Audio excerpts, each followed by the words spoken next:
El esclavo del ingenio embaraza a esclavas viudas y vendían a los recién nacidos. El calor de marzo caía como plomo derretido sobre los campos de caña del ingenio San Cristóbal.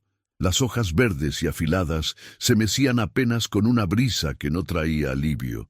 Solo el olor denso de la melaza fermentada y el sudor de cientos de cuerpos trabajando bajo el sol implacable. Era 1884, y aunque la esclavitud había sido abolida oficialmente 6 años atrás, en los ingenios azucareros de Matanzas, los cambios llegaban con la lentitud de la miel espesa. Los antiguos esclavos, ahora llamados trabajadores contratados, seguían viviendo en los mismos barracones, trabajando las mismas tierras, bajo la mirada de los mismos capataces. Solo el nombre había cambiado. La realidad permanecía intacta como una cicatriz que nunca sana. Rosa Mendoza conocía esa realidad mejor que nadie. A sus 32 años, había pasado más de la mitad de su vida en San Cristóbal. Recordaba vagamente su infancia en otro ingenio, antes de ser vendida junto a su madre cuando tenía 8 años. Ahora, viuda desde hacía 3 años, tras la muerte de su esposo Tomás en un accidente en el Trapiche, vivía en el extremo norte del barracón de mujeres solas, un edificio largo de madera carcomida y techo de guano donde se alojaban las viudas, las solteras y las ancianas que ya no podían trabajar en los campos. El edificio olía a humedad, a ropa sin lavar y a los remedios de hierbas que las mujeres preparaban para aliviar sus males. Si están disfrutando esta historia, les invito a suscribirse al canal y dejar un comentario contándonos desde qué parte del mundo nos están escuchando. Sus comentarios nos ayudan a seguir creando estas historias que exploran los rincones más oscuros de nuestra historia. Aquella tarde de marzo, Rosa regresaba del campo con un dolor agudo en la espalda. Había estado cortando caña desde el amanecer y sus manos sangraban a través de los trapos que usaba como protección. Al acercarse al barracón, notó algo extraño. Un grupo de mujeres susurraba junto al pozo, sus cabezas juntas formando un círculo cerrado. Cuando la vieron aproximarse, se dispersaron como pájaros asustados. Todas excepto Lucía, una mujer mayor de pelo completamente blanco, que había sido partera en el ingenio durante décadas. «Rosa», la llamó Lucía con voz baja, «necesito hablar contigo». Rosa se detuvo, secándose el sudor de la frente con el dorso de la mano. La expresión en el rostro de Lucía la inquietó. No era miedo exactamente, sino algo más profundo, una mezcla de preocupación y asco que arrugaba sus facciones. «¿Qué sucede?», preguntó Rosa. Lucía miró alrededor antes de hablar, asegurándose de que nadie más pudiera escuchar. «Es sobre Caridad. La encontraron esta mañana». «¿Caridad Rivera?». Rosa sintió que el estómago se le contraía. Caridad era otra viuda, apenas unos años mayor que ella, madre de 2 niños pequeños. «Sí, está embarazada». Rosa frunció el ceño, confundida. No era inusual que las mujeres quedaran embarazadas, aunque Caridad había estado sola desde la muerte de su esposo hacía casi 1 año. «¿Y eso es malo? Quizás encontró a alguien».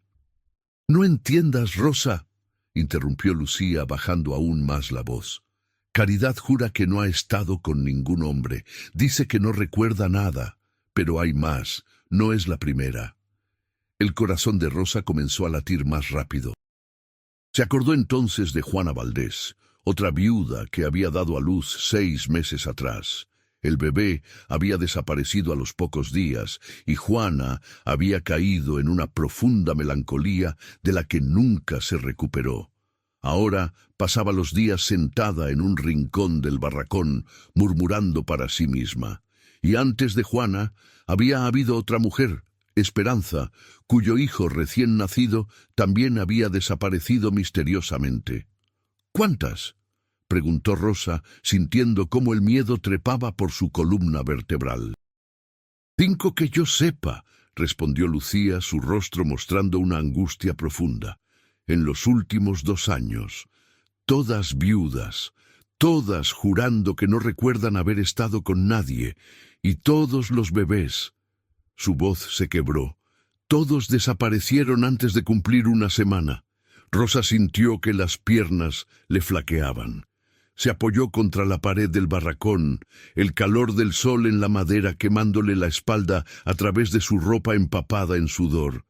¿Cómo es posible? ¿Por qué nadie ha dicho nada? ¿A quién vamos a decirle, Rosa? La voz de Lucía sonaba amarga. ¿Al administrador Velasco? ¿Al mayoral Suárez? Ellos dirían que somos mujeres histéricas, que inventamos cuentos para no trabajar. Además, se detuvo, mordiéndose el labio inferior. ¿Además qué? Algunas mujeres dicen que vieron cosas, por las noches, sombras moviéndose entre los barracones. Escucharon pasos, puertas que se abren, pero cuando despiertan completamente, no hay nadie. Es como si alguien las durmiera primero. El sol comenzaba a descender hacia el horizonte, tiñendo el cielo de naranja y púrpura. A lo lejos, la campana del ingenio llamaba al fin de la jornada. Los trabajadores empezaban a regresar de los campos, sus siluetas oscuras contra la luz moribunda del día. Rosa observó el movimiento familiar, pero ahora todo parecía diferente, cargado de una amenaza invisible. «Tenemos que hacer algo», dijo Rosa, su voz más firme de lo que se sentía. «No podemos simplemente esperar a ver quién es la siguiente». Lucía asintió lentamente. «Esta noche, después del toque de queda, reúnete conmigo en la enfermería. Traeré a Caridad y a las otras que quieran hablar. Necesitamos entender qué está pasando antes de que sea demasiado tarde». Esa noche, Rosa apenas pudo probar la escasa cena de boniatos hervidos y tasajo. Su mente daba vueltas, tratando de encontrar sentido a lo que Lucía le había contado. A su alrededor, en el barracón, las otras mujeres comían en silencio o conversaban en voz baja. Algunas mecían a bebés en brazos, otras cosían ropa raída a la luz de lámparas de aceite.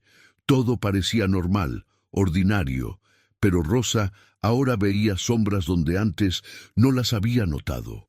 Cuando la campana tocó el toque de queda a las 9 de la noche, las lámparas se apagaron una por una.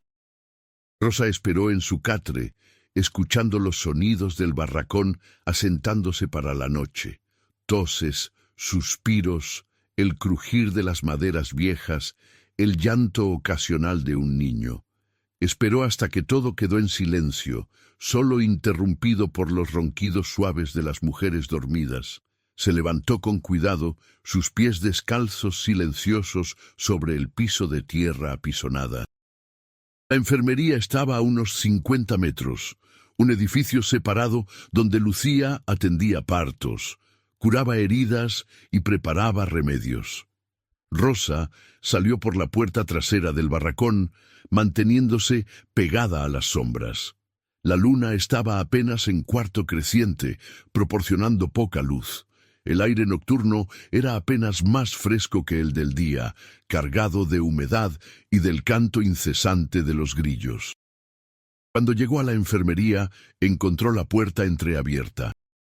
Adentro, a la luz temblorosa de una vela, estaban Lucía, Caridad y otras 3 mujeres que Rosa reconoció: Magdalena, Teresa y Josefa, todas viudas, todas con expresiones de miedo apenas contenido en sus rostros.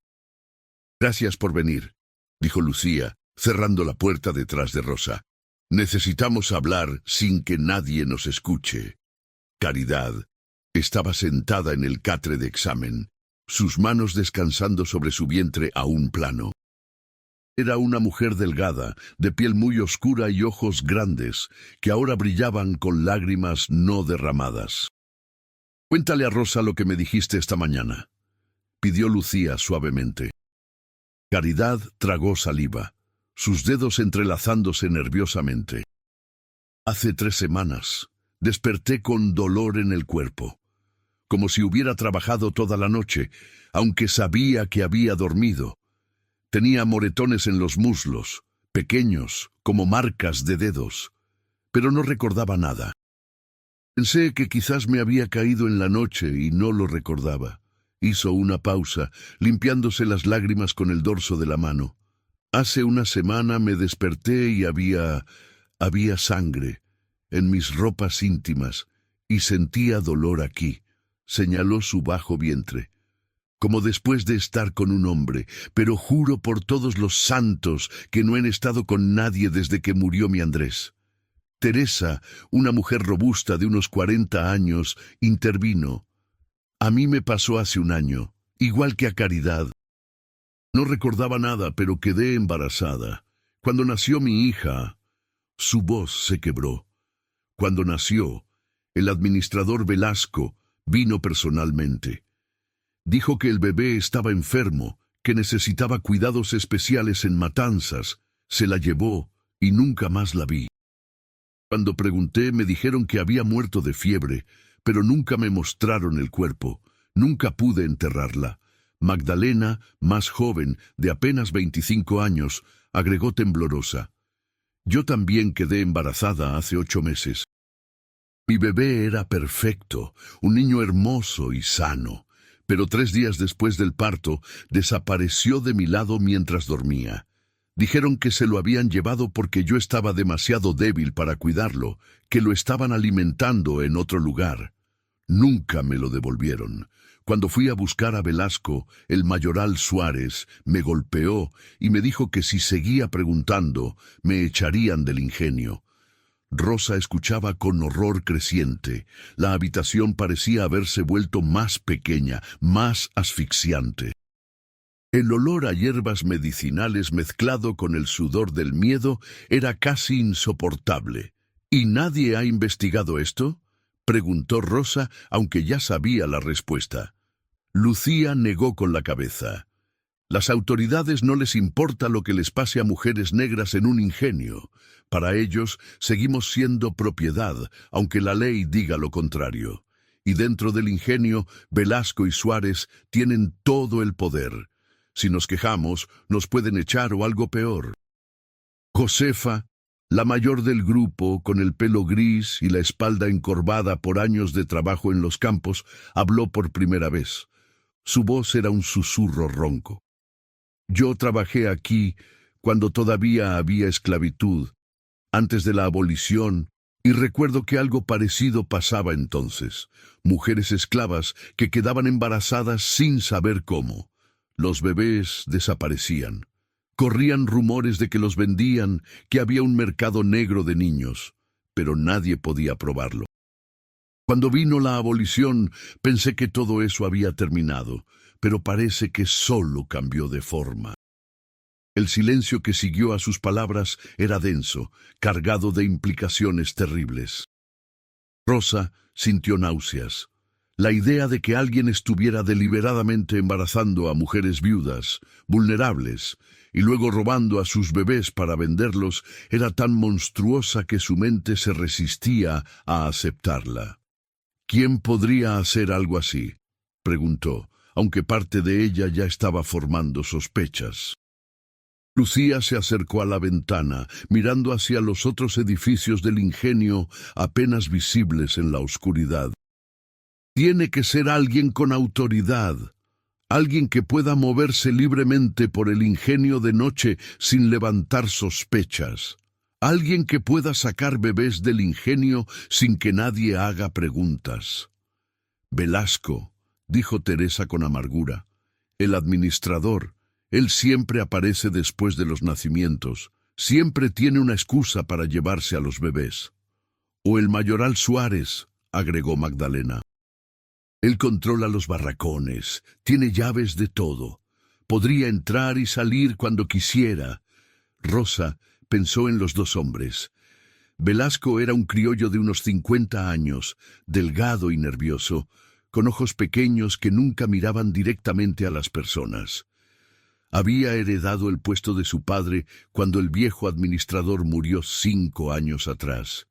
Suárez era diferente, un mulato corpulento, brutal en sus métodos, temido por todos en el ingenio. Ambos tenían la oportunidad y el poder para hacer lo que se les acusaba. «¿Pero cómo las embarazan?», preguntó Rosa. «Caridad, tú dices que no recuerdas nada. ¿Cómo es posible?». Lucía se volvió desde la ventana, su expresión grave. «He estado pensando en eso. Hace unos meses, el doctor Herrera visitó el ingenio. Trajo medicinas nuevas de La Habana. Entre ellas había algo que llamó gotas de dormir para pacientes con dolor severo. Le pedí algunas para casos de emergencia. Pero cuando fui a buscarlas la semana pasada, había menos de lo que recordaba. Alguien las está usando. Las implicaciones eran claras y aterradoras. Alguien estaba drogando a las mujeres viudas, abusando de ellas mientras dormían y luego robando a los bebés que nacían de esas violaciones. «Tenemos que detenerlos», dijo Rosa, su voz temblando de rabia e impotencia. «No podemos dejar que sigan haciendo esto». «¿Pero cómo?», preguntó Caridad desesperada. «Somos solo mujeres. Nadie nos va a creer. Y si acusamos a Velasco o a Suárez sin pruebas, nos destruirán». Rosa sabía que tenía razón. En 1884, en un ingenio azucarero de Cuba, la palabra de mujeres negras, antiguas esclavas, no valía nada contra la de hombres blancos o mulatos con poder. Necesitaban evidencia, pruebas irrefutables, pero ¿cómo conseguirlas sin ponerse en peligro? «Entonces vigilaremos», dijo Rosa, una idea formándose en su mente. «Si alguien está entrando a los barracones de noche, lo atraparemos. Nos turnaremos para mantenernos despiertas. Si vemos algo sospechoso, lo documentaremos y buscaremos esos bebés. Tienen que estar en algún lugar, al menos algunos de ellos. Si los están vendiendo, debe haber registros, cartas, algo». Las mujeres se miraron entre sí. Era peligroso, potencialmente mortal, pero la alternativa era peor: seguir siendo víctimas silenciosas de un horror que no tenía fin. «Yo me ofrezco como voluntaria para la primera guardia», dijo Magdalena. «Mi hijo me fue arrebatado, no permitiré que le pase a nadie más». «Y yo», agregó Teresa, «tengo que saber qué le pasó a mi hija. Necesito saber la verdad». Lucía asintió lentamente. «Está bien, pero tenemos que ser muy cuidadosas. Si nos descubren, no sé qué podrían hacernos. Y Rosa tiene razón. Necesitamos evidencia. Mañana empezaré a buscar en los registros del ingenio. Velasco guarda libros de cuentas en su oficina. Quizás haya algo ahí». La reunión se disolvió poco después. Una por una, las mujeres salieron de la enfermería, deslizándose de vuelta a sus barracones como fantasmas en la noche.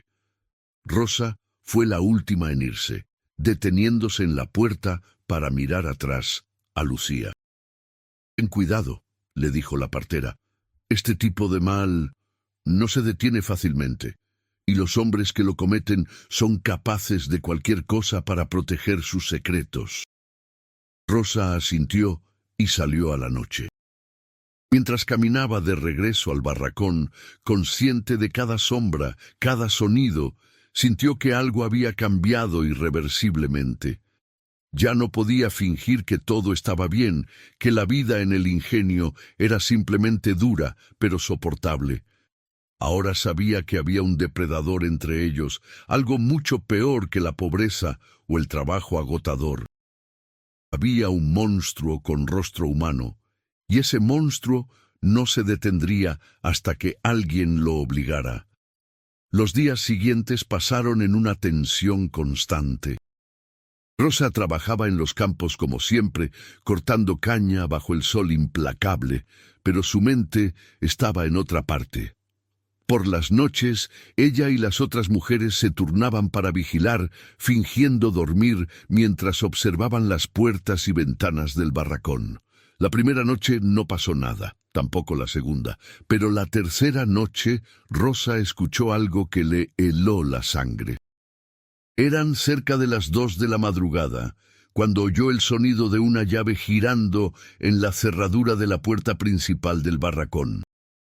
Rosa estaba despierta, acostada en su catre con los ojos entreabiertos, aparentando dormir.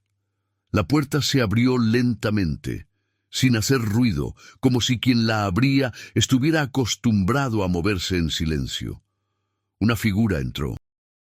Era difícil distinguir los detalles en la oscuridad casi total, pero Rosa pudo ver que era un hombre, corpulento, moviéndose con cuidado entre los catres. Llevaba algo en la mano, un frasco pequeño. Su corazón latía tan fuerte que temía que el hombre pudiera oírlo. La figura se detuvo junto al catre de Caridad, que dormía cerca de la pared del fondo. Rosa vio cómo el hombre se inclinaba, destapaba el frasco y con movimientos practicados vertía algo en la boca de Caridad. La mujer se movió levemente pero no despertó. El hombre esperó unos momentos observándola. Luego, con una familiaridad que era obscena en su normalidad, comenzó a levantar la manta de Caridad. Rosa sintió que la rabia la inundaba, quemando más caliente que el sol del mediodía. Sin pensar, se levantó de su catre. Pero antes de que pudiera moverse más, una mano la agarró por el brazo. Era Magdalena, que había estado vigilando desde el otro lado del barracón. Con urgencia silenciosa, Magdalena negó con la cabeza y señaló hacia afuera. Tenía razón. Si confrontaban al hombre ahora, sin testigos, sin evidencia más allá de su palabra, los destruiría. Necesitaban ser más inteligentes.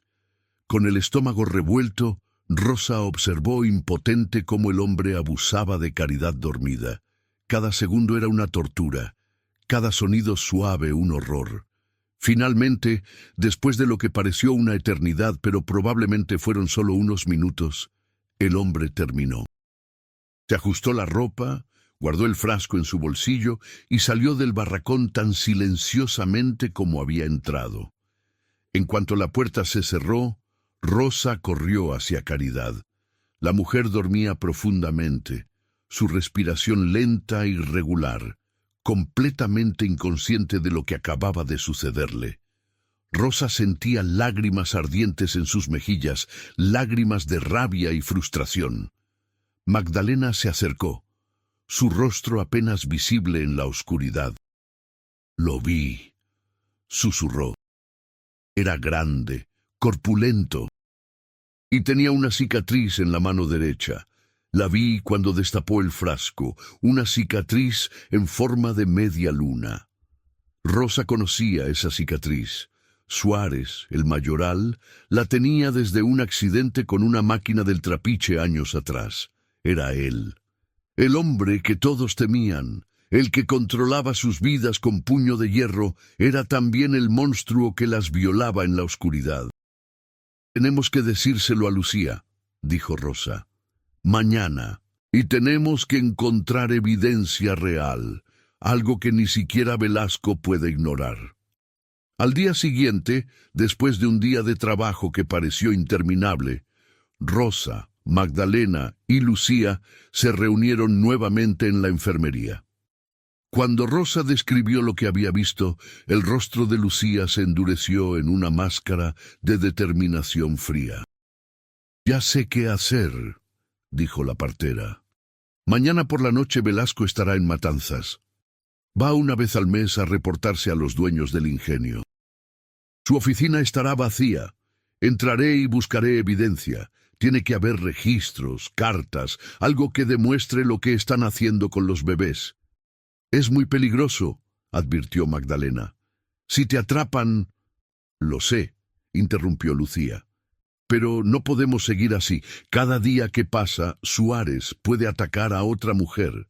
Y pronto, muy pronto, nacerá el bebé de Caridad. No puedo permitir que otro niño desaparezca». La noche siguiente, mientras el ingenio dormía y Velasco estaba en Matanzas, Lucía cumplió su promesa. Rosa la acompañó, actuando como vigía, mientras la partera forzaba la ventana de la oficina del administrador.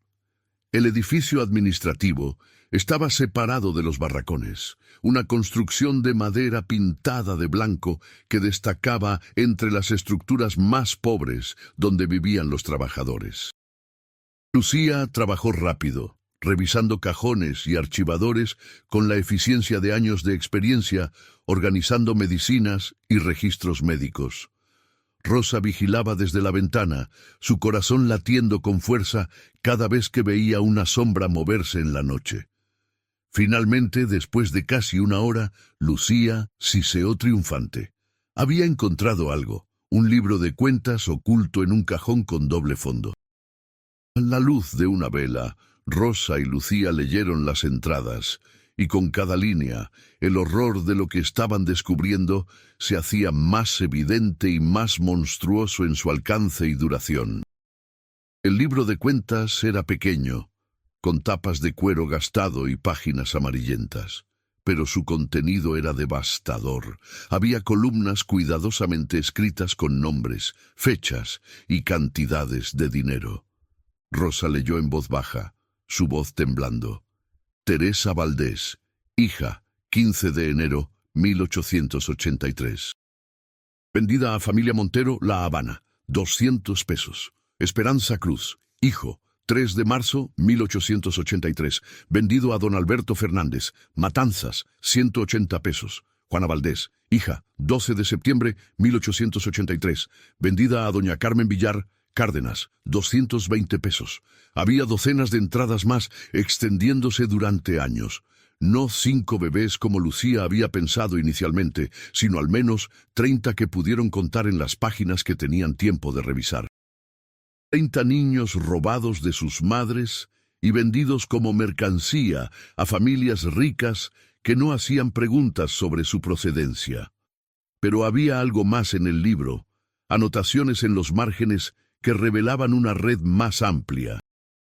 Nombres de intermediarios en La Habana y Matanzas, personas que facilitaban las adopciones, abogados que falsificaban documentos de nacimiento, incluso un médico que certificaba que las madres habían muerto en el parto cuando en realidad estaban vivas, destrozadas por la pérdida de sus hijos. Es peor de lo que pensábamos, susurró Lucía, su rostro lívido a la luz de la vela. Esto no es solo Velasco y Suárez, es toda una organización. Que ha estado operando durante años, probablemente desde antes de la abolición. Rosa sintió que la habitación daba vueltas. La magnitud del crimen era abrumadora. No era solo el horror de lo que les estaban haciendo a las mujeres del ingenio, sino la frialdad calculada con que se ejecutaba, la forma en que habían convertido el sufrimiento humano en un negocio rentable. «Tenemos que llevarnos esto», dijo Rosa, tomando el libro. «Es la evidencia que necesitamos». Pero antes de que pudiera moverse, escucharon voces afuera. Pasos acercándose al edificio administrativo. Rosa y Lucía intercambiaron miradas de pánico. Velasco no debía regresar hasta la mañana siguiente. ¿Quién podía ser? «Escóndete», siseó Lucía, empujando a Rosa hacia un armario grande en la esquina de la oficina.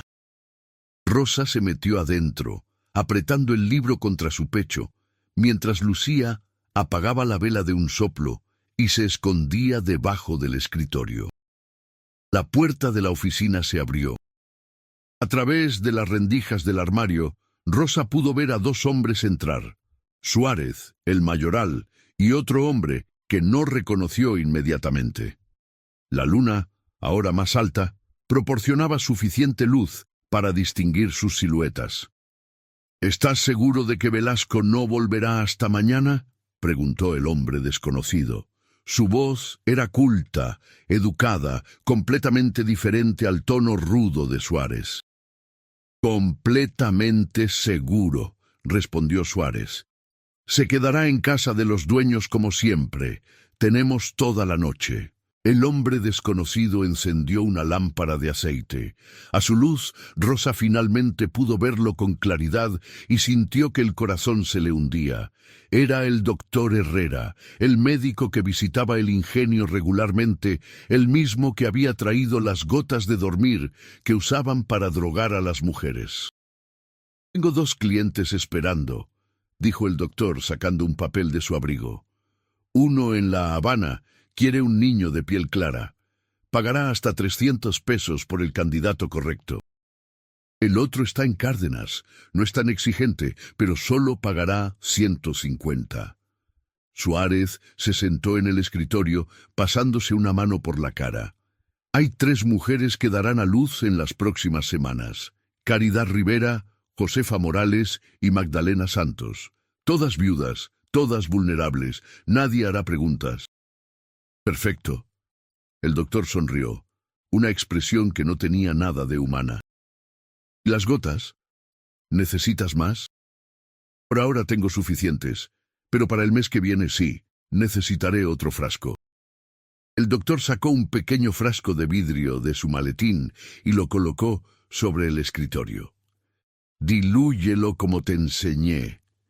2 gotas son suficientes para mantener a una mujer dormida durante horas, sin recuerdos al despertar. Es una maravilla de la química moderna. En Europa lo usan en hospitales para cirugías». «¿Y es seguro?», preguntó Suárez. «No quiero que mueran. Mujeres muertas atraen atención». «Es completamente seguro si se usa correctamente. He drogado a docenas de pacientes con esto. Nunca ha habido problemas». Rosa escuchaba con horror, cada palabra confirmando sus peores sospechas, pero había algo más que necesitaba saber. ¿Dónde estaba Velasco en todo esto? ¿Era cómplice o víctima de su propio empleado? Como si leyera sus pensamientos, Suárez preguntó: «¿Y Velasco? ¿Sigue sin sospechar nada?» El doctor rió, un sonido seco y desagradable. «Velasco es un idiota cobarde. Solo ve lo que quiere ver. Maneja los registros que le doy, firma los documentos que le pongo delante y se lleva su parte de las ganancias sin hacer preguntas. Siempre y cuando su bolsillo esté lleno, no le importa cómo llega el dinero.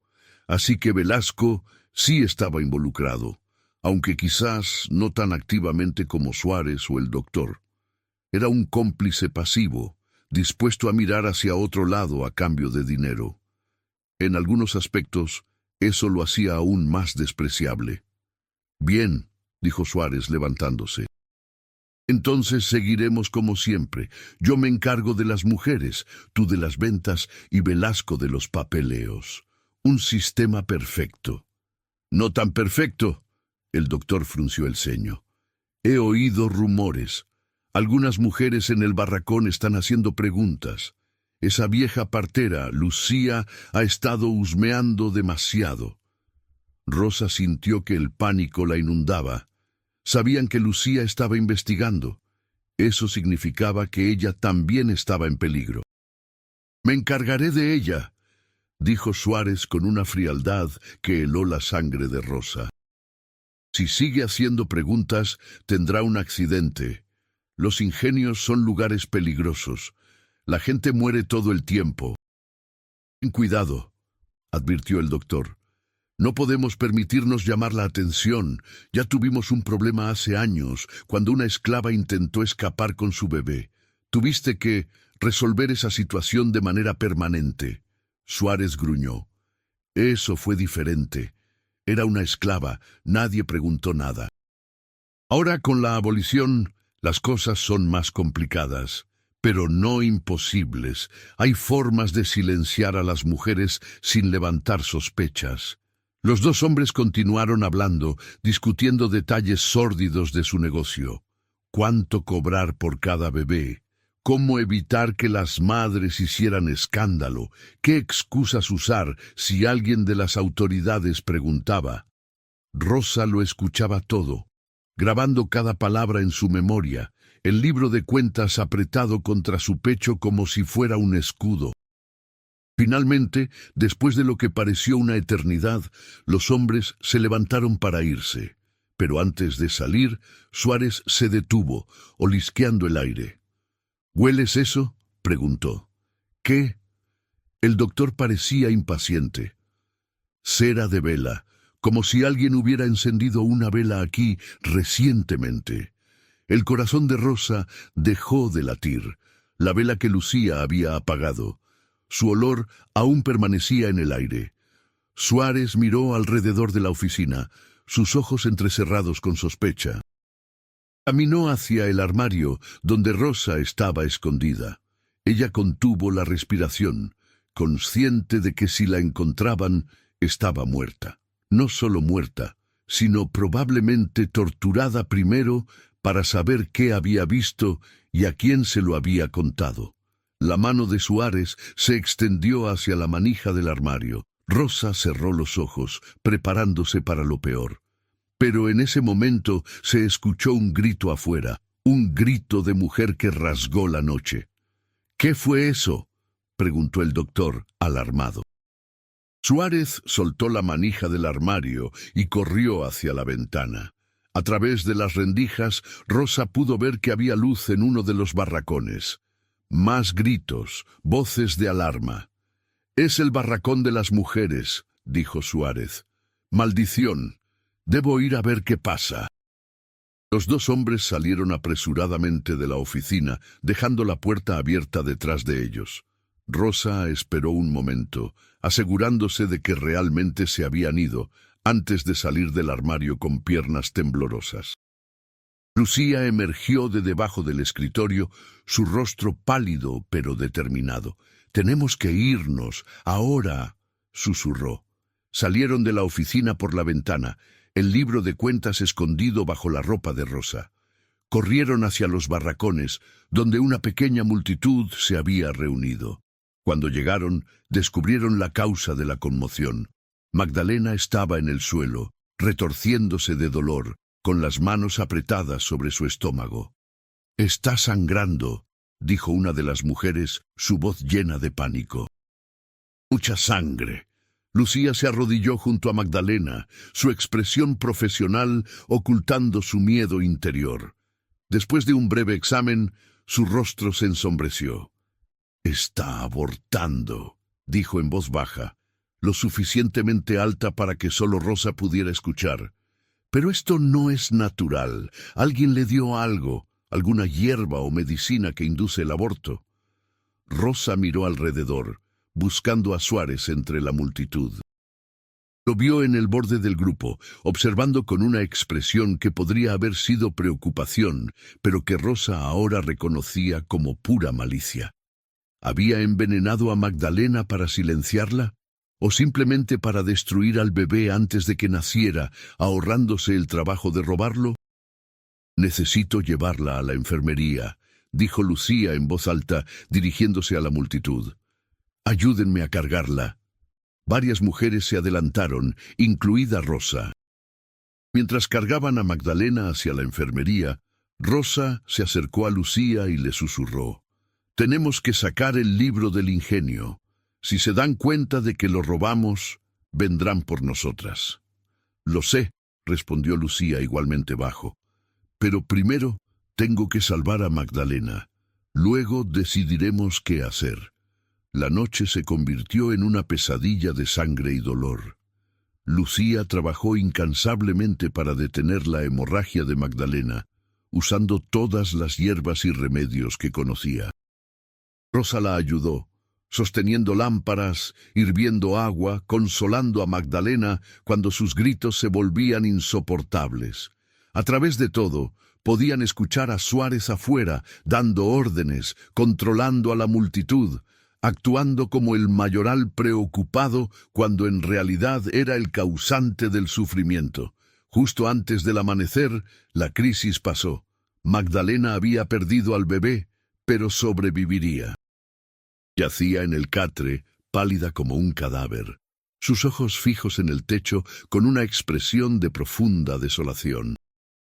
—Lo siento —susurró Lucía, acariciándole la frente—. Hice todo lo que pude. Magdalena no respondió. Las lágrimas corrían silenciosamente por sus mejillas, desapareciendo en su cabello. Cuando finalmente salieron de la enfermería, el sol estaba saliendo, tiñendo el cielo de rosa y dorado. La belleza del amanecer contrastaba brutalmente con el horror de la noche. Rosa se sentía agotada, física y emocionalmente, pero sabía que no podían detenerse ahora, no cuando estaban tan cerca de exponer la verdad. «El libro», dijo Lucía. «¿Todavía lo tienes?»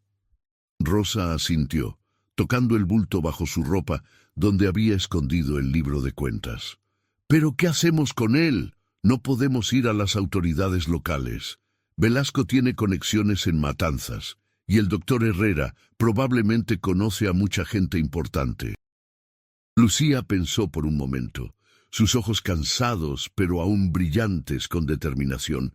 «Hay un periodista en La Habana, se llama Gabriel Méndez.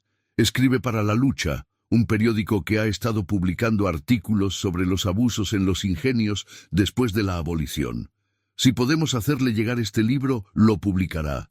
Y una vez que esté en los periódicos, ni siquiera el doctor y sus amigos podrán esconderlo». «¿Pero cómo llegamos a La Habana?», preguntó Rosa. «Estamos a más de 100 kilómetros, y si intentamos irnos, Suárez lo sabrá inmediatamente». «Entonces no nos iremos», respondió Lucía con una sonrisa cansada. «Pero conozco a alguien que puede. Hay un hombre, Antonio, que hace entregas entre los ingenios y La Habana. Viene aquí cada semana para llevar azúcar al puerto. Es de confianza. Le pediré que lleve el libro y se lo entregue a Méndez». Era arriesgado. Confiar en un extraño con evidencia tan explosiva podría salir terriblemente mal. Pero no tenían muchas opciones. Cada día que pasaba, más mujeres estaban en peligro. «Está bien», dijo Rosa, «pero tenemos que hacer copias de las páginas más importantes. Si algo le pasa al libro original, al menos tendremos respaldo». Pasaron el resto del día haciéndolo, trabajando en secreto en la enfermería cada vez que tenían un momento libre de sus tareas en el ingenio. Rosa copiaba las entradas del libro de cuentas con mano cuidadosa, reproduciendo cada nombre, cada fecha, cada suma de dinero. Era un trabajo tedioso y agotador, pero necesario. Mientras trabajaban, las otras mujeres venían a verlas, trayendo noticias y rumores. Caridad reportó que Suárez había estado preguntando por Lucía, queriendo saber por qué Magdalena había abortado. Teresa contó que el doctor Herrera había regresado al ingenio, supuestamente para examinar a Magdalena, pero en realidad para reunirse con Velasco. Y Josefa, la mujer mayor, trajo la noticia más perturbadora de todas. Había escuchado a los capataces hablando de hacer un inventario de todas las mujeres viudas en edad fértil del ingenio.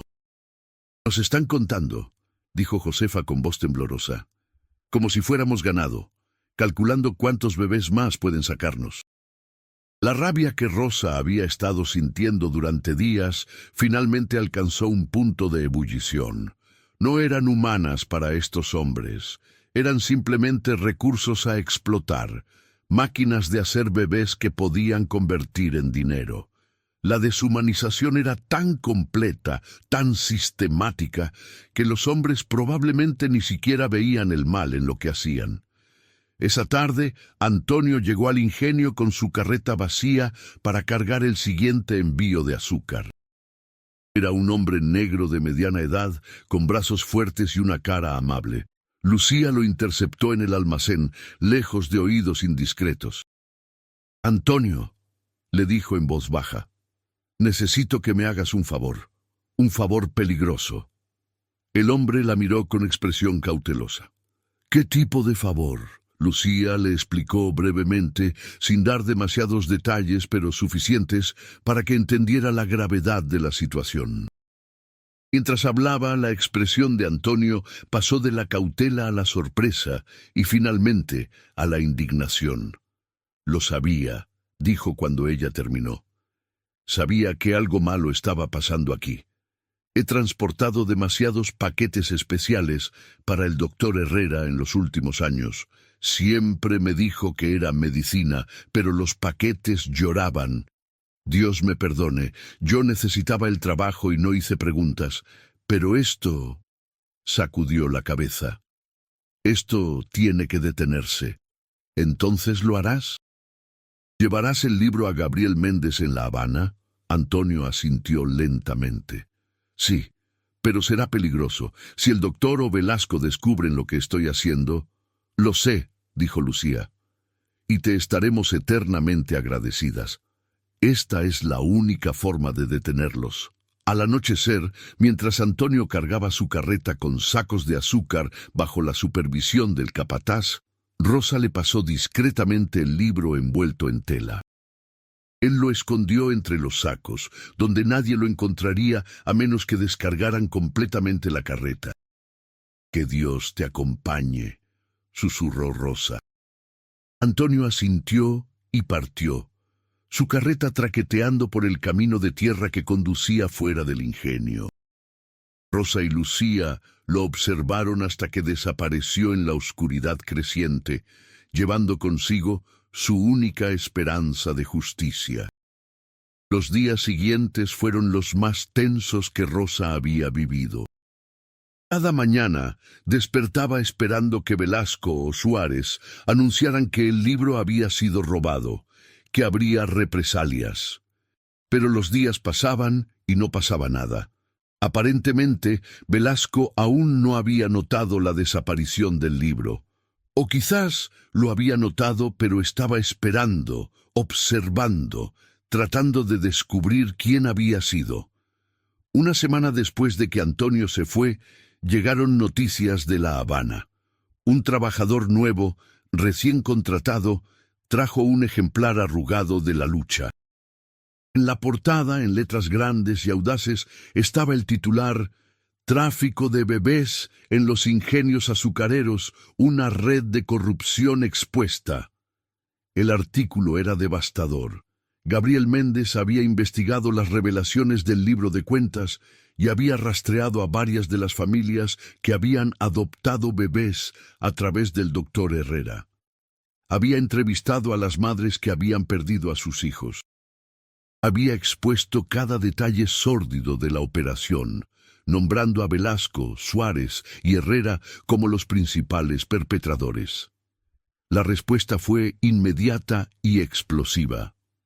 Las autoridades coloniales en La Habana, presionadas por la opinión pública y por activistas abolicionistas que vieron en el escándalo una continuación de la esclavitud, bajo otra forma, enviaron inspectores al ingenio San Cristóbal. Llegaron 3 días después del artículo, acompañados por guardias armados y un representante de la audiencia de Matanzas. Rosa nunca olvidaría la expresión en el rostro de Velasco cuando los inspectores entraron a su oficina y le exigieron ver sus registros.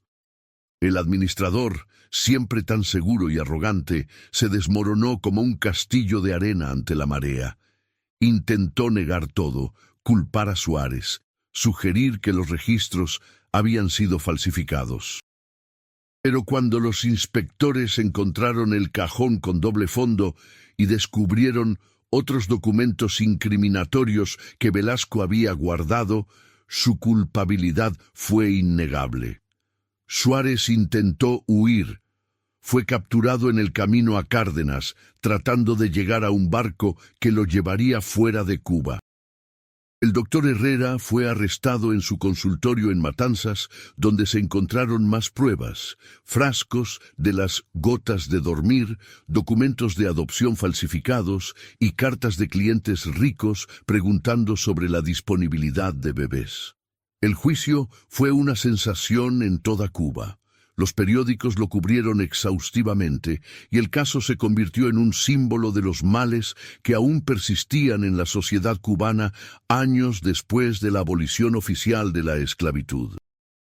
Activistas y reformadores lo usaron para presionar por mejores condiciones para los trabajadores en los ingenios, por mayor supervisión gubernamental, por leyes más estrictas contra la explotación. Velasco, Suárez y el doctor Herrera fueron condenados.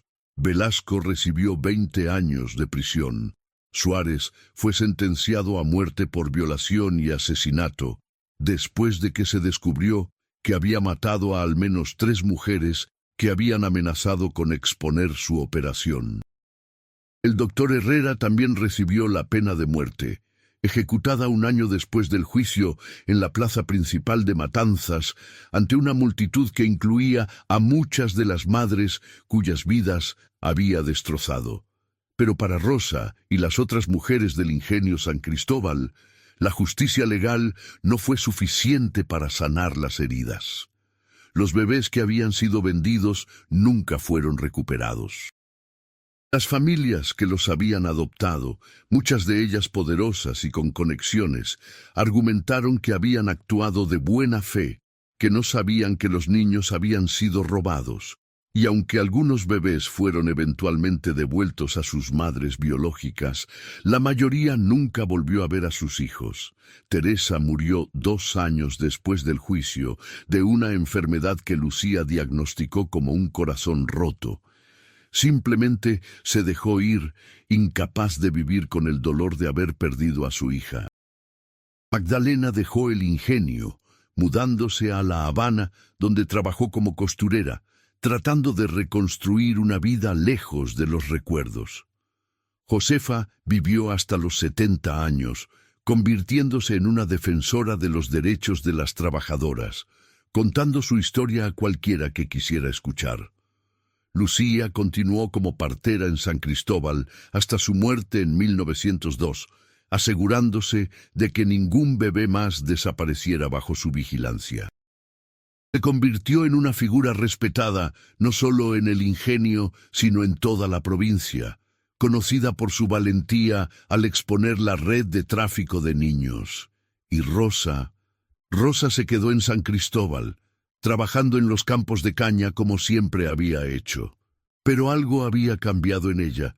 Ya no era simplemente una mujer que aceptaba su destino, que sobrevivía día a día sin cuestionar.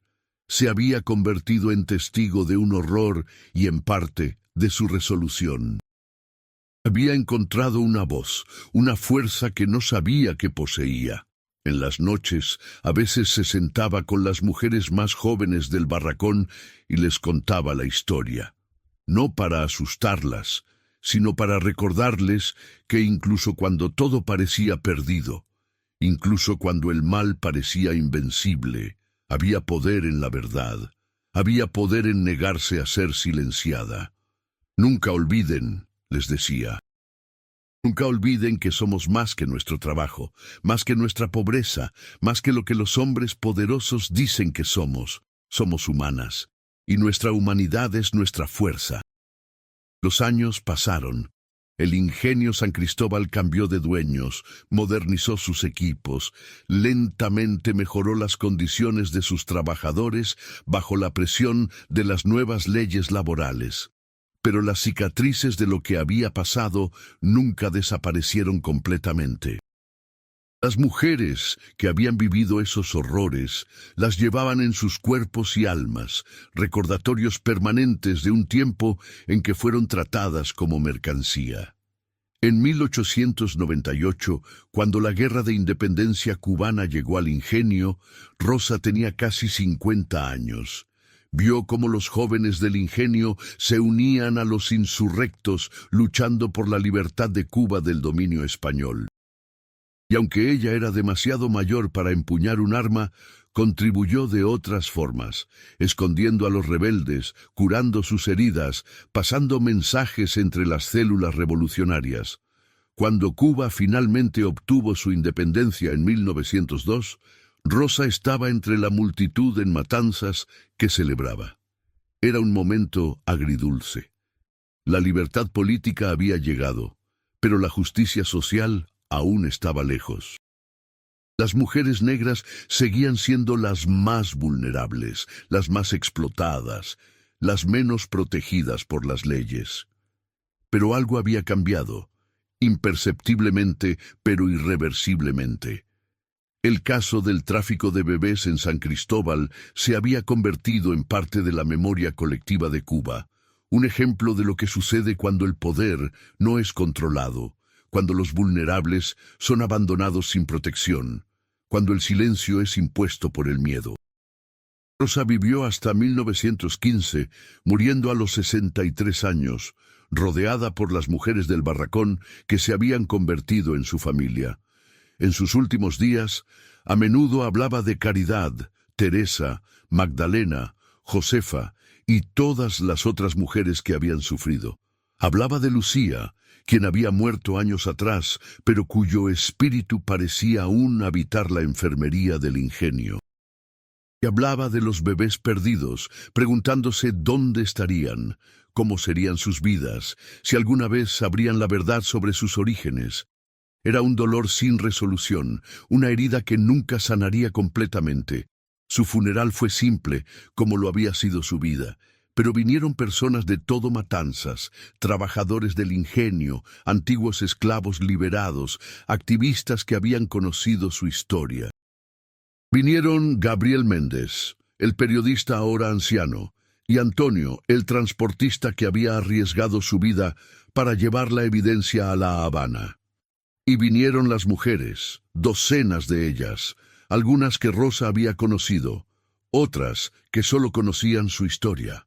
Vinieron para honrar a una mujer que se había negado a ser silenciada, que había encontrado coraje en los momentos más oscuros, que había ayudado a exponer un mal que muchos preferían ignorar.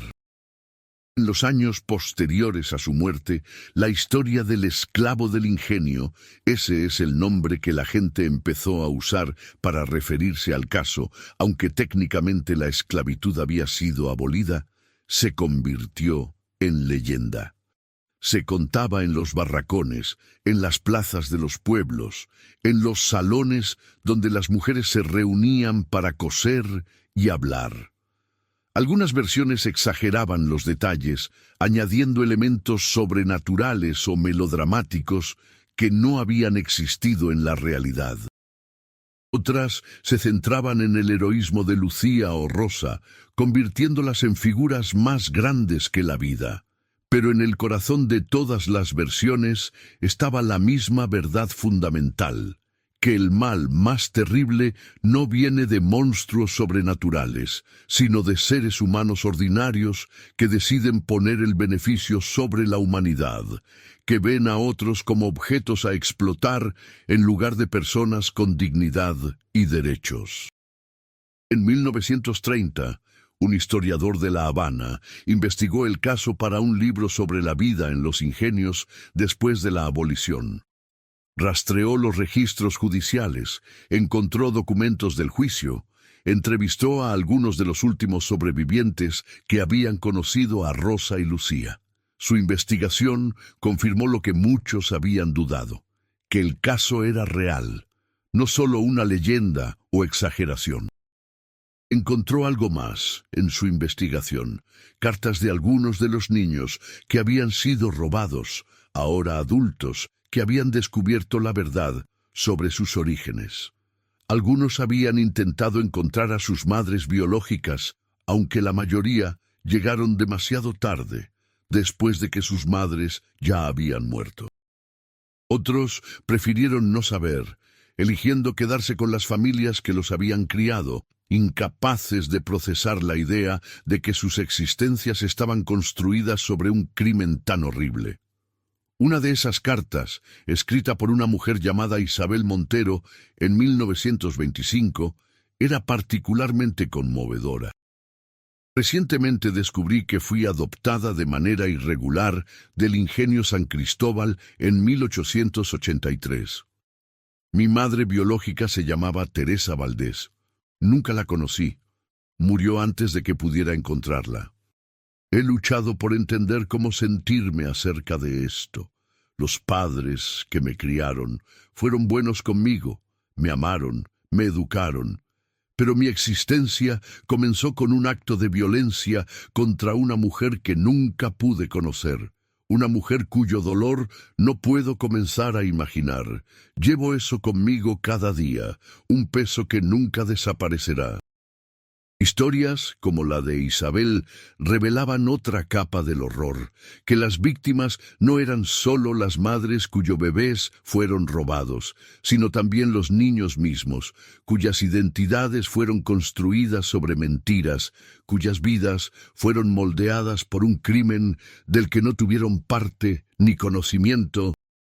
En los años 1940 y 1950, activistas por los derechos civiles en Cuba comenzaron a usar el caso del esclavo del ingenio como ejemplo en sus argumentos contra la discriminación racial y de género que aún persistía en la sociedad cubana. Señalaban que aunque habían pasado décadas, las mujeres negras seguían siendo desproporcionadamente vulnerables a la explotación, que las estructuras de poder que habían permitido que hombres como Velasco, Suárez y Herrera operaran con impunidad durante tanto tiempo aún existían de formas más sutiles. El ingenio San Cristóbal continuó operando hasta 1960, cuando fue nacionalizado después de la Revolución Cubana. El viejo barracón de mujeres fue demolido en los años 70, reemplazado por viviendas más modernas para los trabajadores. La enfermería donde Lucía había trabajado fue convertida en un pequeño museo local, aunque pocos turistas lo visitaban. En el museo había una placa conmemorativa instalada en 1985, un siglo después de los eventos. Decía, en memoria de Rosa Mendoza, Lucía Hernández y todas las mujeres del ingenio San Cristóbal que sufrieron bajo el sistema de tráfico de niños de 1878-1884. Su coraje al exponer este horror aseguró que ninguna mujer más sería victimizada de esta manera, que nunca olvidemos. Pero incluso con la placa, incluso con los libros de historia, incluso con las historias pasadas de generación en generación, algo esencial se perdía en la transmisión. Era difícil, quizás imposible, capturar completamente la experiencia vivida de esas mujeres. El miedo constante, la violación de su autonomía más básica, el dolor insoportable de tener a un bebé arrancado de sus brazos. La historia se convirtió en un relato moral, en una lección sobre la justicia y el coraje, pero para las mujeres que lo vivieron no fue una historia. Fue su realidad, día tras día, noche tras noche, una pesadilla de la que no podían despertar. En 2010, un descendiente de Rosa Mendoza, su bisnieto, hijo de una hija que Rosa había tenido después de los eventos del ingenio, visitó el museo. Era un hombre mayor, con el cabello blanco y los ojos que llevaban la misma determinación que su bisabuela había mostrado más de un siglo antes. «Mi abuela me contó historias sobre Rosa cuando yo era niño», le dijo al curador del museo. Ella decía que Rosa nunca fue la misma después de lo que pasó. Había una tristeza en ella que nunca desapareció, incluso cuando sonreía, pero también decía que Rosa era la mujer más fuerte que había conocido, que había enfrentado el mal y se había negado a inclinarse ante él. El curador escuchó, tomando notas, agregando otra capa a la historia que ya tenían registrada. Cada testimonio, cada memoria era una pieza del rompecabezas, una forma de mantener viva la verdad en un mundo que prefería olvidar. En el centenario del caso en 1984, hubo una ceremonia especial en Matanzas. Asistieron académicos, activistas, descendientes de las mujeres involucradas y representantes del gobierno. Hablaron sobre la importancia de recordar la historia, de aprender de los errores del pasado, de asegurar que tales injusticias nunca se repitieran. Pero incluso mientras hablaban, todos sabían que la realidad era más compleja. El tráfico de personas no había desaparecido, solo había cambiado de forma. En el mundo moderno, millones de personas, especialmente mujeres y niños, seguían siendo víctimas de explotación sexual, trabajo forzado y otros horrores que eran esencialmente continuaciones de los mismos males que Rosa y las otras mujeres del ingenio habían enfrentado. La historia del esclavo del ingenio entonces no era solo un relato histórico. Era una advertencia, un recordatorio de que la capacidad humana para el mal no desaparece con el progreso tecnológico o social, que requiere vigilancia constante, coraje para hablar y voluntad de creer y apoyar a las víctimas cuando denuncian abusos. Y en el corazón de esa historia estaban mujeres como Rosa, Lucía, Teresa, Magdalena, Caridad, Josefa y docenas de otras cuyos nombres tal vez nunca conozcamos completamente. Mujeres que habían sido víctimas, pero se negaron a quedarse como víctimas. Mujeres que encontraron fuerza en medio de la debilidad, esperanza en medio de la desesperación, voz en medio del silencio impuesto. Su legado no es solo el caso que expusieron o la justicia que ayudaron a lograr. Su legado es el ejemplo que establecieron, que incluso cuando todo el poder está en contra tuya, incluso cuando parece que nadie te escuchará, incluso cuando el precio de hablar podría ser tu vida, la verdad importa, la justicia importa. Y cada acto de resistencia, por pequeño que sea, puede eventualmente cambiar el mundo. Hoy, más de un siglo después, el ingenio San Cristóbal es apenas una sombra de lo que fue. Los campos de caña siguen allí, ahora trabajados por máquinas modernas, más que por manos humanas. El viejo barracón está demolido, reemplazado por viviendas que pocos recordarían. Pero en las noches, dicen los lugareños, si prestas atención, aún puedes escuchar algo en el viento. El llanto de bebés perdidos, el susurro de mujeres compartiendo secretos, el eco de un coraje que se negó a ser silenciado. Y quizás, en cierto sentido, es así. No literalmente, no sobrenaturalmente, sino en la forma en que la historia pesa sobre el presente, en cómo los ecos del pasado informan nuestras acciones del presente.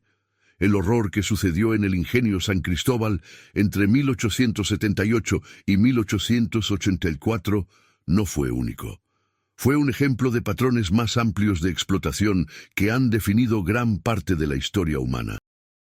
Pero también fue un ejemplo de resistencia, de cómo las personas más vulnerables y marginalizadas pueden, a través de coraje y determinación, desafiar incluso a los poderes más arraigados. Rosa y Lucía no tenían riqueza, no tenían poder político, no tenían educación formal, pero tenían algo más importante, la certeza de que lo que estaba sucediendo estaba mal y la voluntad de hacer algo al respecto, sin importar el costo. Esa es la lección final del esclavo del ingenio. No es una historia sobre monstruos sobrenaturales o males inexplicables. Es una historia sobre personas reales enfrentando maldad real, cometida por otros seres humanos reales. Y es una historia sobre cómo, incluso en las circunstancias más oscuras, la luz de la justicia puede eventualmente brillar, iluminando los rincones donde el mal prefiere esconderse. Los bebés robados, los 30 o más que pudieron documentar, y quién sabe cuántos más que nunca fueron registrados, representan vidas destrozadas, futuros alterados, dolor que reverbera a través de generaciones. Pero también representan por qué la historia importa, por qué debemos recordar, por qué las voces de los vulnerables deben ser escuchadas y creídas. Y así la historia continúa, pasada de generación en generación, evolucionando en los detalles, pero constante en su mensaje central, que la humanidad de cada persona es inalienable, que ninguna cantidad de poder o beneficio justifica la explotación, y que la verdad, aunque tome tiempo, eventualmente saldrá a la luz. En el pequeño museo del antiguo ingenio San Cristóbal, hay una sala que pocos visitantes recorren completamente. Está al final del edificio, en lo que una vez fue el almacén de medicinas de Lucía. Las paredes están cubiertas de fotografías amarillentas, documentos bajo cristal y una vitrina que contiene objetos personales donados por descendientes de las mujeres que vivieron los eventos de 1884. Entre esos objetos hay un pequeño pañuelo de algodón, bordado a mano con flores toscas pero cuidadosas. Perteneció a Caridad Rivera. Ella lo bordó durante su embarazo no deseado, trabajando en él por las noches cuando no podía dormir, atormentada por recuerdos que no tenía y por un futuro que temía. El pañuelo sobrevivió porque Caridad lo escondió cuando vinieron a llevarse a su bebé, negándose a entregar incluso este pequeño pedazo de la vida que había creado sin su consentimiento. El bebé de Caridad fue uno de los pocos que eventualmente fue recuperado. No inmediatamente después del juicio, sino años más tarde, en 1892, cuando un sacerdote en La Habana, atormentado por su conciencia, reveló que había bautizado a docenas de niños con certificados de nacimiento falsificados. Entre ellos estaba el hijo de Caridad, ahora un niño de 8 años, viviendo con una familia comerciante en la capital. La reunión entre Caridad y su hijo fue documentada por un periodista que estaba presente.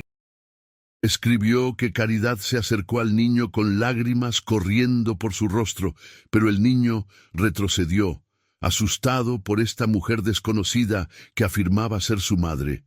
Él solo conocía a la mujer que lo había criado, la esposa del comerciante que lo había comprado cuando era recién nacido. Las autoridades enfrentaron un dilema ético imposible. ¿A quién pertenecía el niño? ¿A la madre biológica de quien fue robado? ¿O a la familia que lo había criado durante 8 años? Los jueces finalmente decidieron que Caridad podía visitarlo, pero el niño permanecería con la familia que conocía. Fue una solución que no satisfizo a nadie, que dejó heridas abiertas en todos los involucrados. Caridad visitó a su hijo una vez al mes durante 2 años. Cada visita era tortura. El niño era educado pero distante, claramente incómodo en su presencia. Eventualmente, Caridad dejó de ir. En una carta a Lucía, escribió: «No puedo seguir haciéndole esto. Él tiene una vida, una familia. Mi presencia solo le causa confusión y dolor.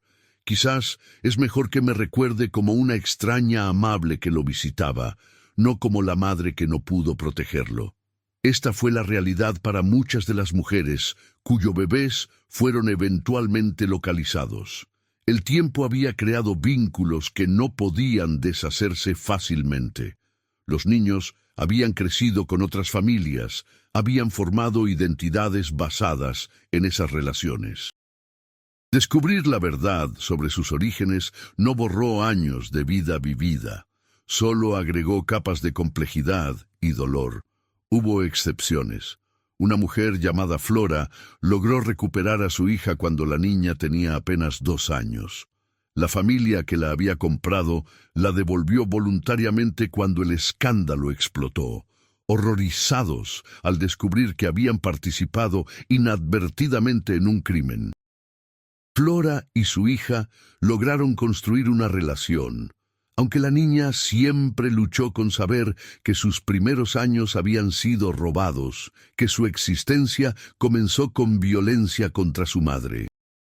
En los registros judiciales, preservados en los archivos de matanzas, hay testimonios de otras mujeres que nunca aparecieron en la cobertura periodística inicial.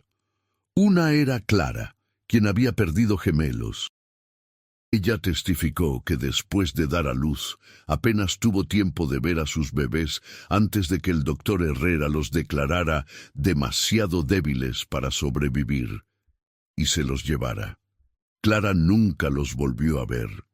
Durante el juicio, se descubrió que los gemelos habían sido vendidos a una familia en España, llevados allí en barco cuando tenían apenas 1 semana de vida. Nunca fueron recuperados. Otra era Beatriz, cuyo testimonio fue tan perturbador que el juez ordenó que las galerías públicas fueran despejadas antes de que continuara. Beatriz describió cómo Suárez la había violado repetidamente durante meses, no solo una vez como a las otras mujeres. Cuando quedó embarazada, él le dijo directamente que el bebé sería vendido en cuanto naciera y que si le contaba a alguien, mataría a sus otros 2 hijos. Beatriz vivió en terror durante todo su embarazo. Cuando dio a luz, Suárez cumplió su amenaza de llevarse al bebé. El niño nunca fue encontrado. Estos casos revelaban la profundidad del horror. No era simplemente un esquema criminal ejecutado fríamente. Era un sistema de terror que había controlado las vidas de docenas de mujeres durante años, que había usado sus cuerpos como recursos, que había tratado sus bebés como productos, que había destruido familias con tanta casualidad como si estuvieran cortando caña. Durante el juicio, el doctor Herrera intentó defender sus acciones. Argumentó que estaba proporcionando un servicio a familias que no podían tener hijos propios, que estaba dando a esos bebés oportunidades que nunca habrían tenido si se hubieran quedado en el ingenio. Argumentó que las madres eran pobres, sin educación, incapaces de proporcionar vidas decentes a sus hijos. Su argumento indignó incluso al juez, quien respondió: «Usted no les dio una opción. Usted robó sus bebés bajo el pretexto de ayuda médica. Usted violó el vínculo más sagrado que existe. No hay justificación moral para lo que ha hecho, sin importar cómo intente enmarcarlo». Velasco, por su parte, lloró durante su testimonio. Afirmó que había estado bajo la influencia de Suárez y el doctor, que tenía miedo de ellos, que había intentado detenerlos, pero no pudo.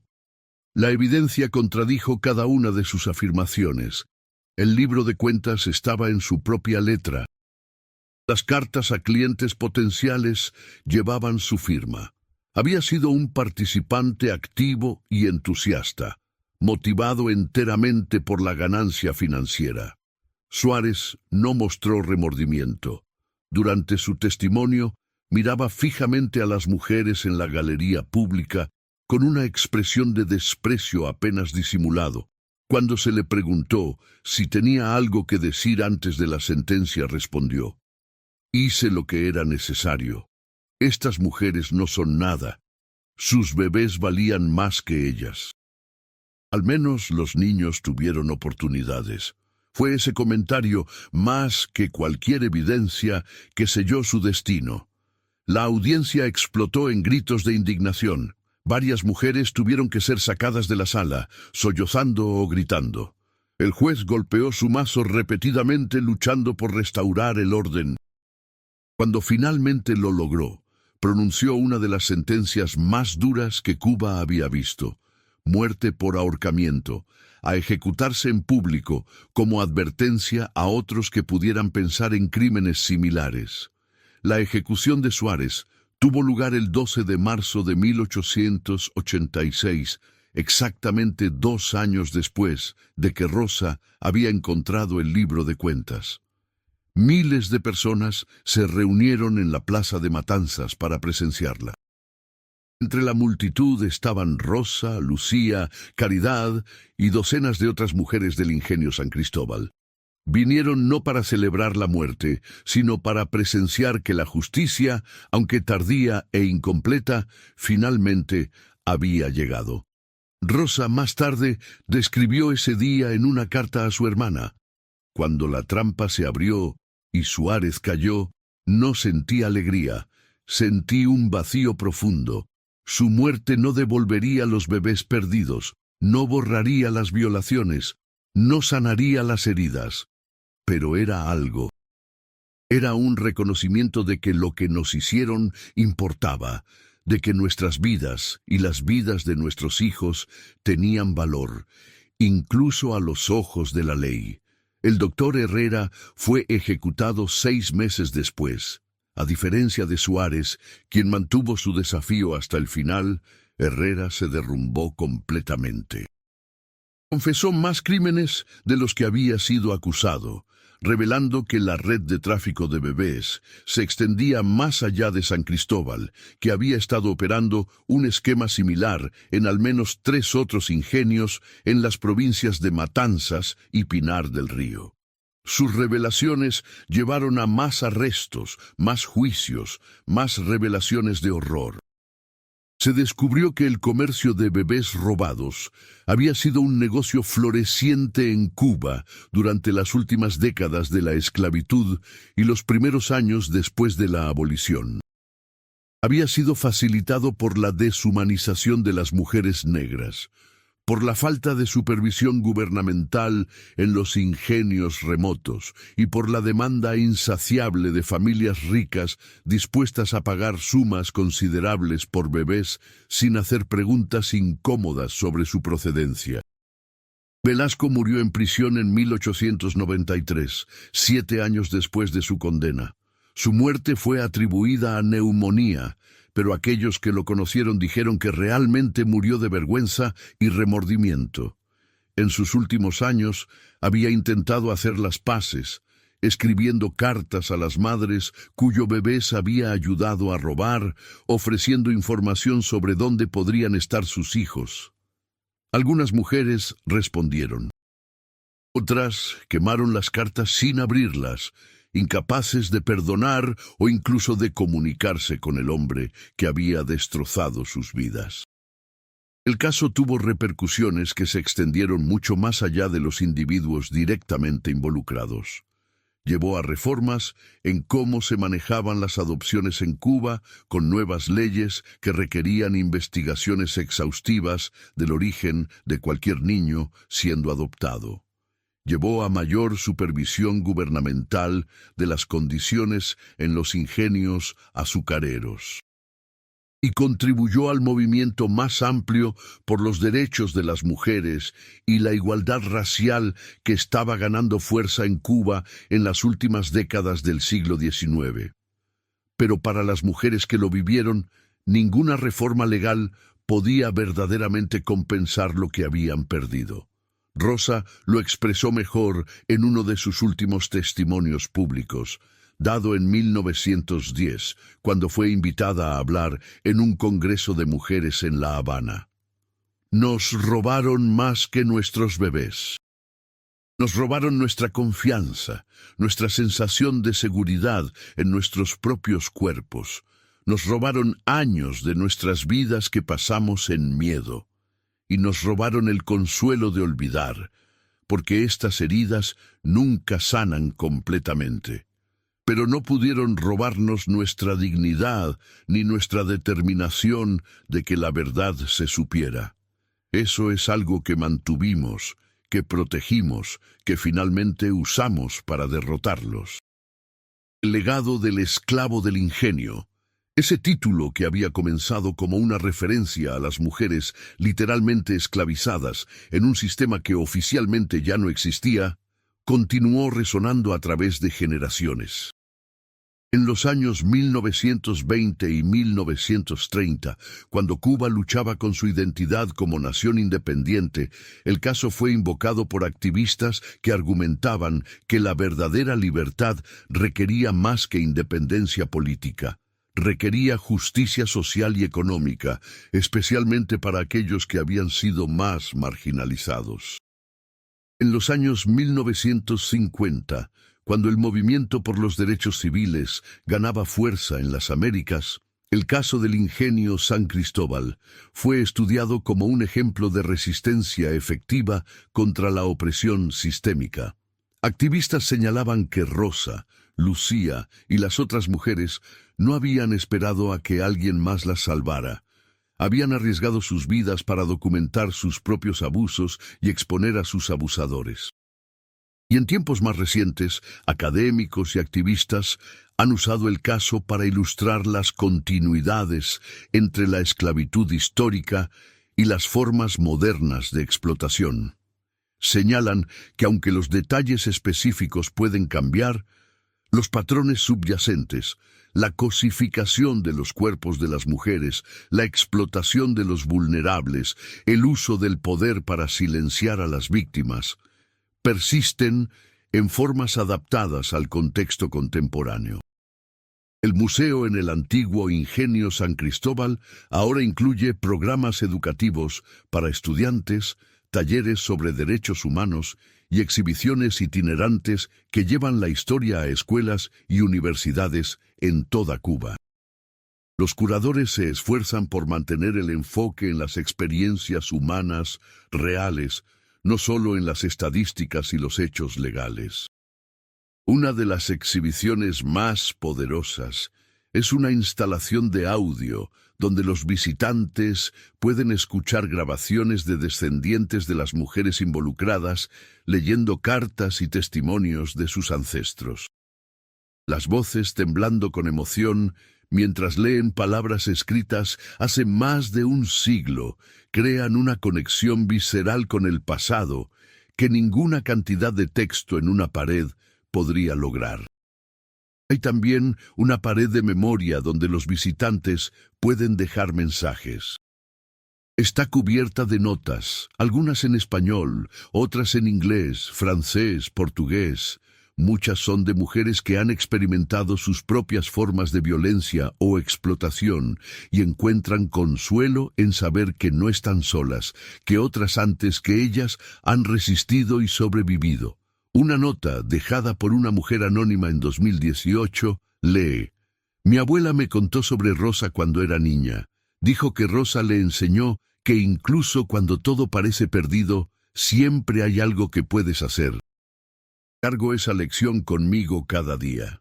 Es este tipo de transmisión generacional de memoria y resistencia lo que asegura que el horror del Ingenio San Cristóbal no sea simplemente olvidado como un evento horrible del pasado, sino que permanezca como un recordatorio vivo de por qué la vigilancia, el coraje y la solidaridad entre los vulnerables son siempre necesarios.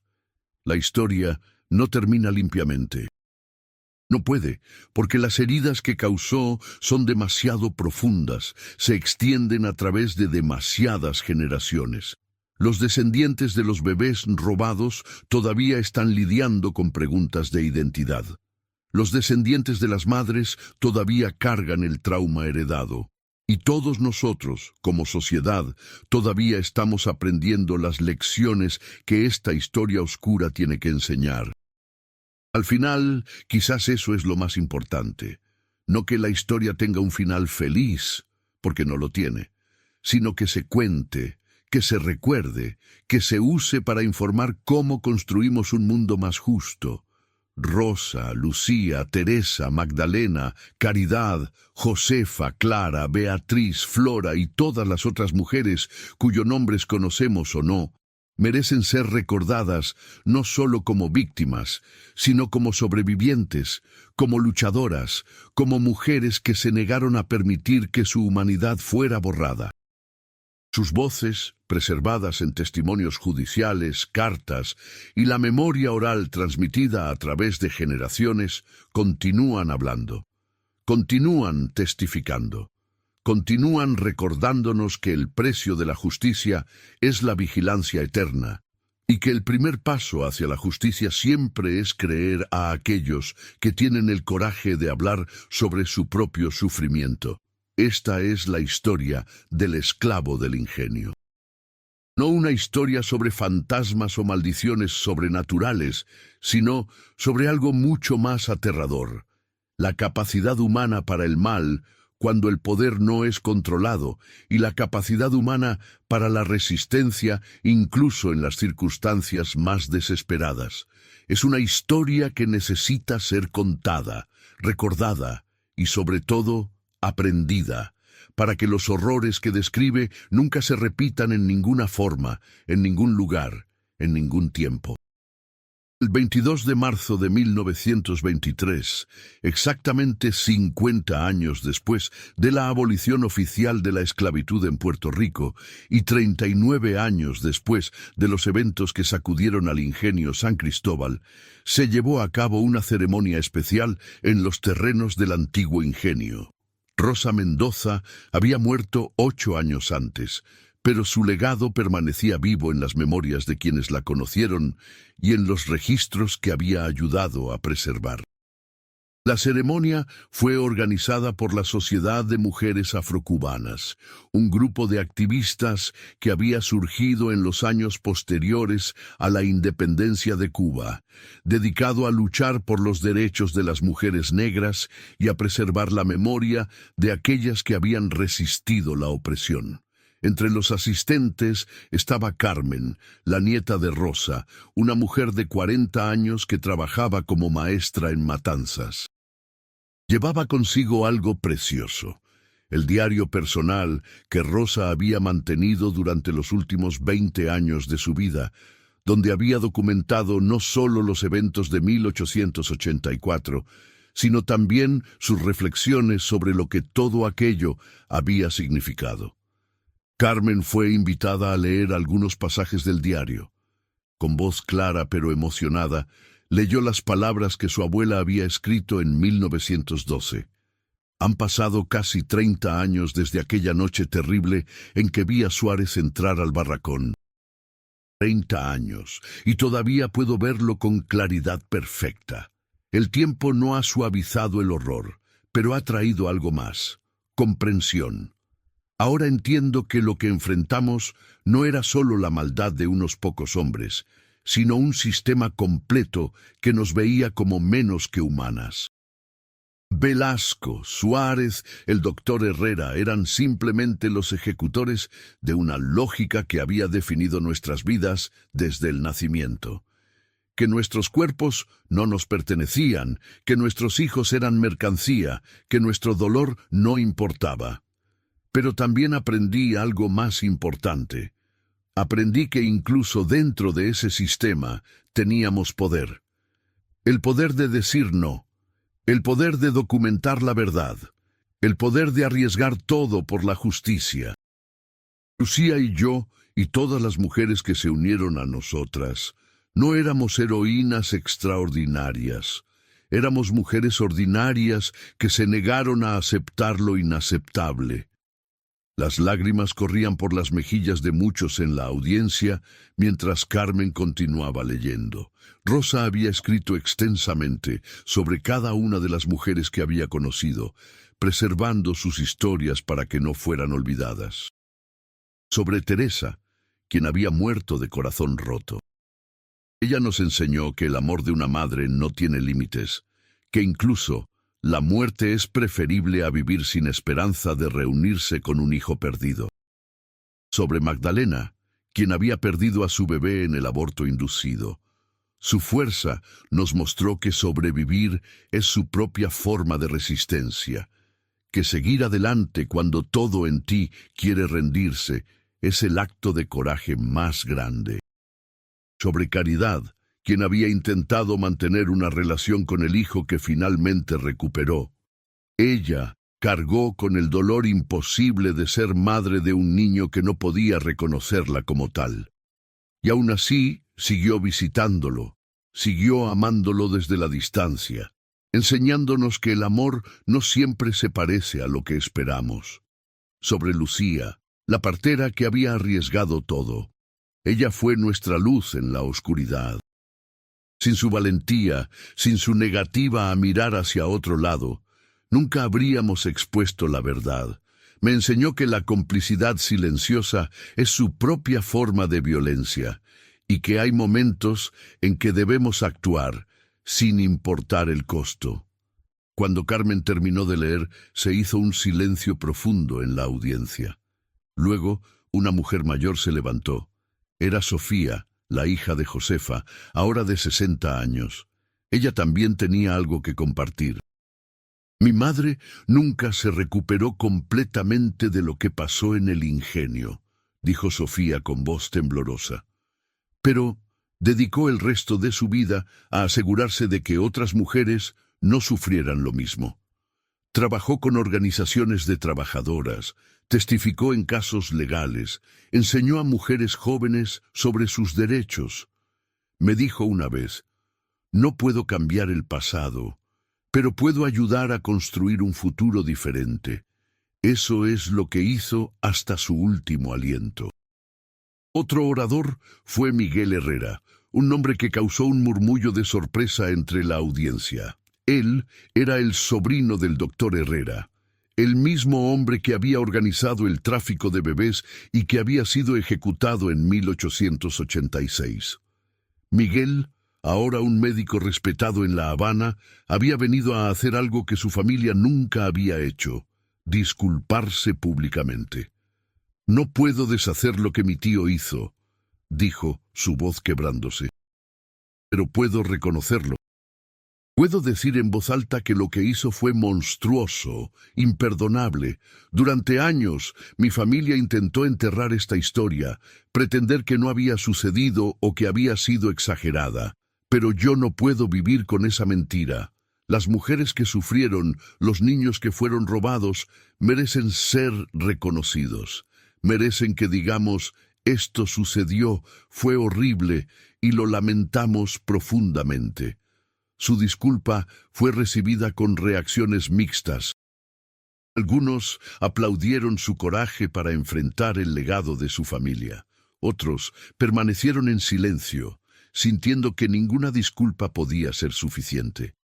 Carmen, la nieta de Rosa, se acercó a Miguel después de la ceremonia.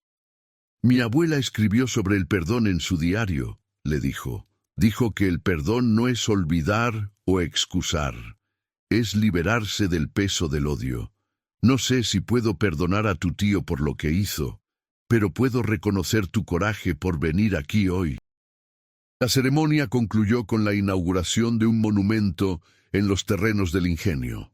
Era una escultura de bronce que mostraba a una mujer con un bebé en brazos, mirando hacia el horizonte.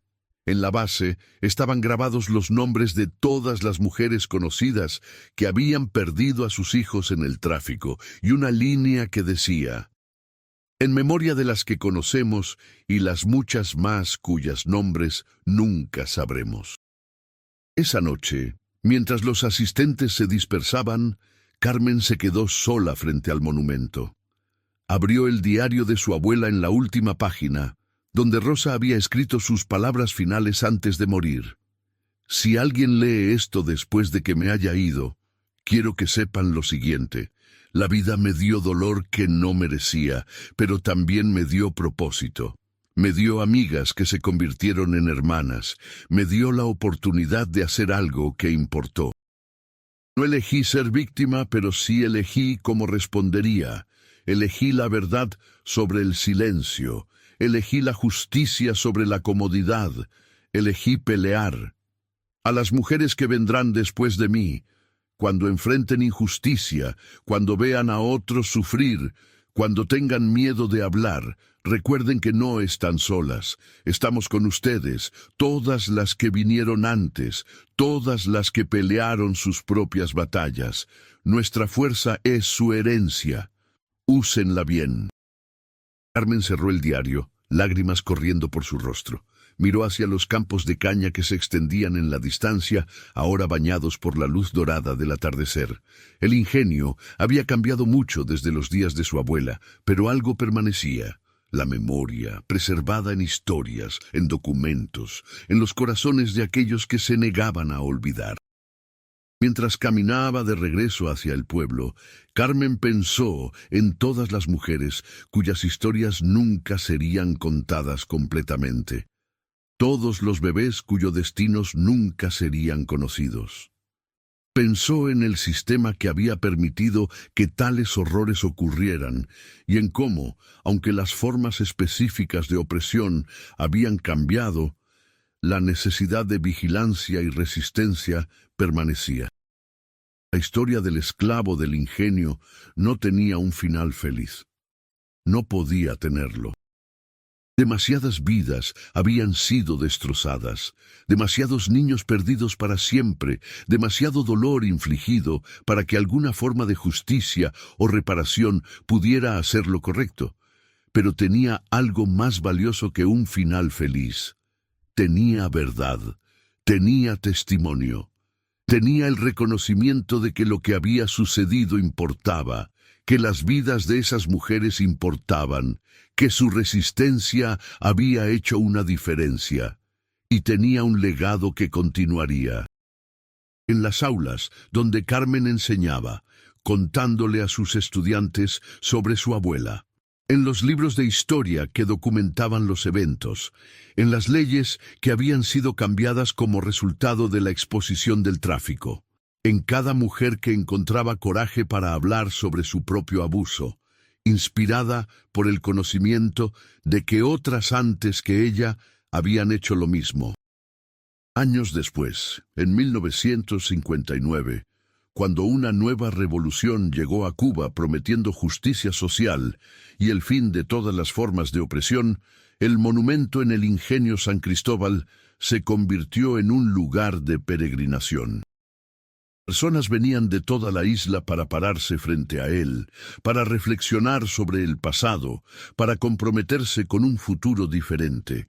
La historia se contaba una y otra vez, cada generación añadiendo sus propias interpretaciones y lecciones. Para algunos, era una historia sobre la resistencia de las mujeres negras. Para otros, era sobre los horrores de la explotación capitalista. Para otros más, era sobre la importancia del periodismo y la transparencia en exponer la corrupción. Pero en su esencia era una historia profundamente humana sobre personas ordinarias enfrentando maldad extraordinaria. Era sobre cómo Rosa Mendoza, una cortadora de caña sin educación formal ni poder político, había cambiado el curso de la historia simplemente por negarse a aceptar que la injusticia era inevitable. Era sobre cómo Lucía Hernández, una partera que podría haber mirado hacia otro lado y protegido su propia seguridad, eligió en cambio arriesgar todo por la verdad. Era sobre cómo mujeres como Teresa, Magdalena, Caridad y Josefa, destrozadas por el trauma de perder a sus hijos, encontraron la fuerza para testificar, para contar sus historias, para asegurarse de que el mundo supiera lo que les había sido hecho. Era sobre cómo el mal más terrible no viene de monstruos sobrenaturales, sino de sistemas humanos que deshumanizan, de personas que priorizan el beneficio sobre la dignidad humana, de sociedades que permiten que los vulnerables sean explotados sin consecuencias. La última entrada en el libro de visitantes del museo, escrita en el año 2023, 139 años después de los eventos, lee: «Vine aquí pensando que aprendería sobre historia. Pero aprendí algo más importante, que la historia no es solo el pasado, vive en nosotros, nos moldea, nos desafía. La pregunta no es solo qué hicieron Rosa y Lucía cuando enfrentaron el mal, la pregunta es qué haremos nosotros cuando lo enfrentemos en nuestras propias vidas». Su historia nos llama a ser valientes, a hablar, a resistir. Que nunca olvidemos esa llamada. Así termina la historia del esclavo del ingenio. No con una resolución limpia o un retorno a la normalidad, porque no hay forma de volver de tal horror, sino con un legado, la prueba de que incluso en las circunstancias más oscuras, la dignidad humana no puede ser completamente destruida, y que el coraje de unos pocos puede encender una luz que guía a generaciones. Los campos de caña todavía crecen en Matanzas. El sol todavía brilla caliente sobre la tierra cubana.